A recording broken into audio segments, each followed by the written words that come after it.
کہ جیسا دیش ویسا بھیس چلتے رہو. اسلام نے اس کی اجازت ہم کو نہیں دی ہے. اسلام نے ہمیں ایک ذمہ داری سونپی ہے کہ ہم اس ذمہ داری کو نبھائیں. تأمرون بالمعروف وتنہون عن المنکر، برائیوں کو روکو اور بھلائیوں کو حکم دو. یہ ہماری ذمہ داری ہے. ہمیں چاہیے کہ ہم اپنے دیش میں، اپنے ملک میں امن کی استھاپنا کیسے ہو سکتی ہے، ظالموں کو کیسے روکا جا سکتا ہے، ان کے ظلم سے کیسے بچا جا سکتا ہے، ان کے ظلم کو ختم کیسے کیا جا سکتا ہے، ان کی ریشہ دوانیوں کو مٹایا کیسے جا سکتا ہے، ان کے ناانصافیوں کو ختم کیسے کیا جا سکتا ہے. یہ ہم مسلمانوں کی ذمہ داری ہے. یہ جو ظالم آج ہمارے اوپر سر چڑھ کر کے ہمیں صحیح کرنے کی دعوے کر رہا ہے کہ مسلمانوں کو صحیح ہونے کی ضرورت ہے، یہ ہونے کی ضرورت ہے، وہ بے شک صحیح ہونے کی ضرورت ہے. مشورہ تمہارا صحیح ہے، ہمیں موقع دو، ہم انشاءاللہ آپس میں اصلاح کریں گے. ہم وہ پاور، وہ طاقت حاصل کریں گے جو پاور اور طاقت اللہ کی ہمارے سے روٹھی ہوئی ہے، رکی ہوئی ہے. اللہ کا غضب ہمارے اوپر اترا ہوا ہے. ہمیں تھوڑا سا موقع دو، سمجھو. اور میرے مسلمان بھائیوں، اب کب سمجھو گے؟ پانی سر سے اونچا ہوتا جا رہا ہے. آج بھی آپ غیر اللہ سے لو لگائے بیٹھے ہوئے ہیں. میری سمجھ میں نہیں آ رہا.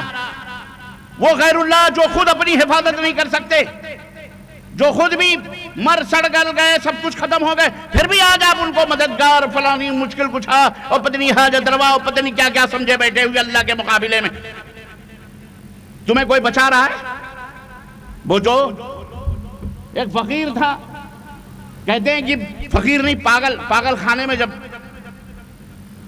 نہرو جی مشاہدہ کرنے کے لیے، دورہ کرنے کے لیے پاگل خانے میں گئے تو جا رہے تھے. ایک پیڑ پر ایک پاگل بیٹھا ہوا تھا، ادھری سے گزرے. شیروانی اڑوانی تو پہنتے تھے نہرو جی. تو اس پاگل نے ان کو بلایا، کہا ادھر آؤ.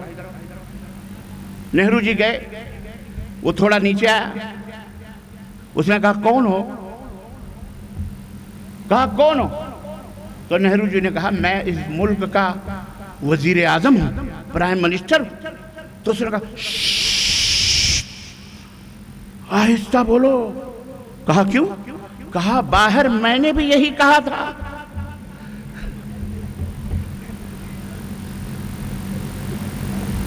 باہر میں نے بھی یہی کہا تھا. سمجھ میں بات آئی کہ نہیں آئی؟ تو عزیزان محترم،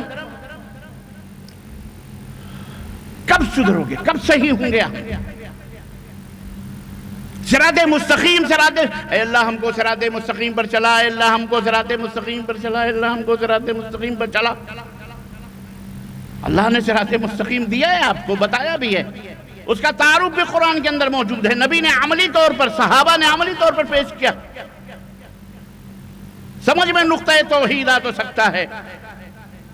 اپنے آپ کو سلطان الہند بن رہے ہیں، سلطان الملک بن رہے ہیں، فقیر الملک بن رہے ہیں. کسی کو کسی کے دعویٰ کرنے سے کوئی آدمی وہ ہو جاتا ہے؟ اور جوتے الگ پڑ رہے ہیں. کوئی ہم کو نہ بادشاہ بتا رہا ہے، نہ کوئی ولی، نہ کوئی پیر، نہ کوئی بزرگ، نہ کوئی ایت، نہ کوئی بیعت، نہ کوئی سجادہ نشین، نہ کوئی درگاہی، نہ کوئی مداری، نہ کوئی قبوری. کوئی بچانے آ رہا ہے؟ سمجھو ذرا.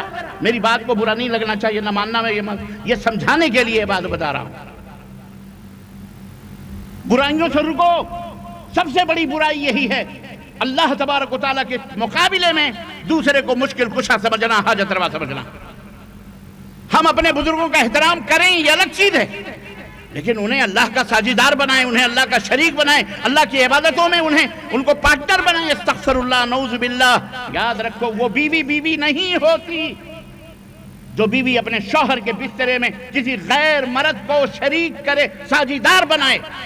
وہ کتنی ہی وفادار کیوں نہ ہو، وہ کتنی ہی ملنسار کیوں نہ ہو، وہ کتنی ہی شوہر کے پاؤں سر دبانے والی کیوں نہ ہو، بہترین کھانے پکانے والی، کپڑا دھلنے والی، پریس کرنے والی، فرما بردار، مطیع، حکم ماننے والی، سب کچھ ہو، لیکن اگر اس نے ایک دفعہ بھی اپنے بسترے پر کسی غیر مرد کو سلایا تو ہمیشہ کے لیے اس کی یہ تمام وفائیں اور اس کی یہ تمام ملنساریاں اور اس کے تمام خدمات شوہر لمحے کے اندر ختم کر کے، لات مار کر کے اس کو دروازے سے باہر کرتا ہے. بولو کرتا ہے کہ